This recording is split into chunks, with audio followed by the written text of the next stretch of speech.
We kick off with Dylan Mulvaney's new Days of Girlhood music video, where the former gay man sings about all the girl things he, I don't know, can now do, like shopping, dolls, and having a breakdown in the bath. We debated it.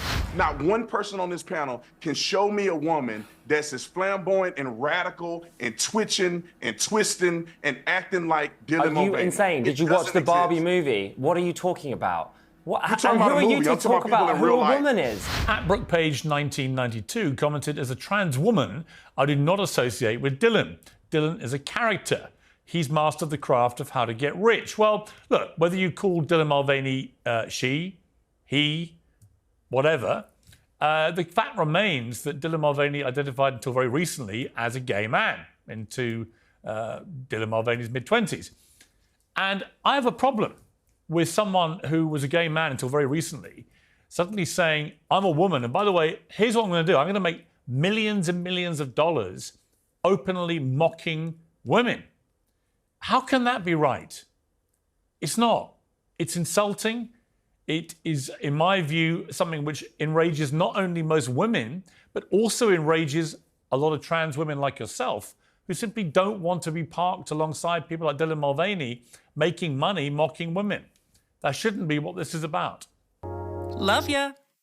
Well, swimmer Riley Gaines, who is campaigning for the rights of women in sport against trans athletes, was part of the Piers pack.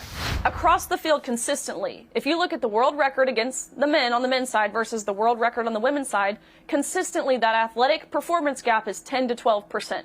Someone being a few inches taller than me, it does not make up for that 10 to 12% performance gap we're talking about by having a man competing against a woman.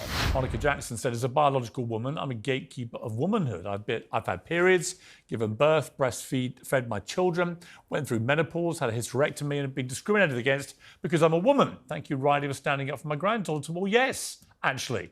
Riley Gaines is a heroine, a real heroine. She's not transphobic. She's only against trans people, but she does believe passionately in defending women's rights. And I don't understand why every woman doesn't share Riley Gaines' passion to defend women's rights to fairness and equality. Because without that, what was the point of the suffragette movement 100 years ago? You may as well go back to the dark ages. And if you want that, go to Afghanistan and see how the Taliban treats women. So women have fought hard for rights to fairness and equality in the West. And the idea that that fairness and equality is being eroded at the altar of trans activism is just wrong. Comedian James Barr thought when it came to women's sport, he had the perfect answer. He didn't.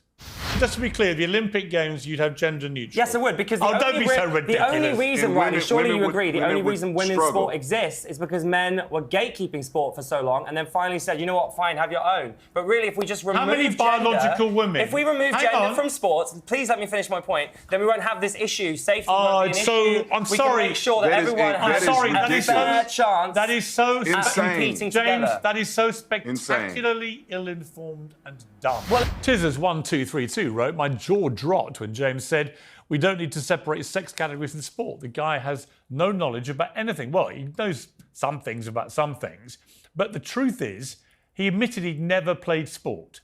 Because if he had played sport, he would have known why we separate the sexes.